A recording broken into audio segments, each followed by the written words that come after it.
Hei, mä oon Laura Suomesta. Mä tulin 2006 Japaniin vaihtoon ja mä olin täällä vuoden, kävin tyttökoulua Hokkaidolla.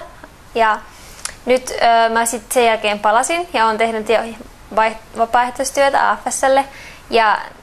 tykkäsin maasta, vaikka mulla oli vähän vaikeaa, niin mä tykkäsin niin paljon, että mä nyt opiskelen Wasedan yliopistossa politiikan ja talouden tutkimuksen laitoksella japaniksi. Nyt mulla itse asiassa alkoi kesäloma just maanantaina ja mulla on suunnitelmissa osallistua yksille tanssifestivaaleille täällä ja käydä paljon kylpylässä ja ihan viettää normaalia elämää. Ja ehkä matkustan vähän Kiotoonkin ja ei ole mitään hätää. Ohayou gozaimasu. 2006年に AFS を通じて日本に留学しましたラウラと申します。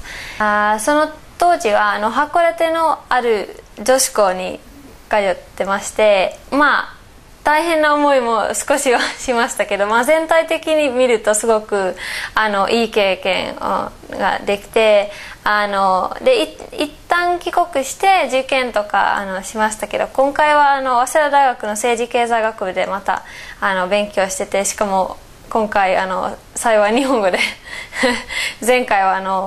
言葉を覚えるので精一杯でしたので、今回は完全に日本語で勉強することができてすごく嬉しいです。で実は月曜日に夏休みが始まって、これからは高円寺の阿波踊りだとか銭湯巡りとか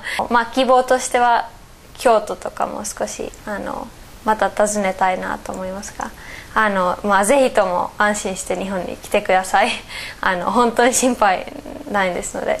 お待ちしてます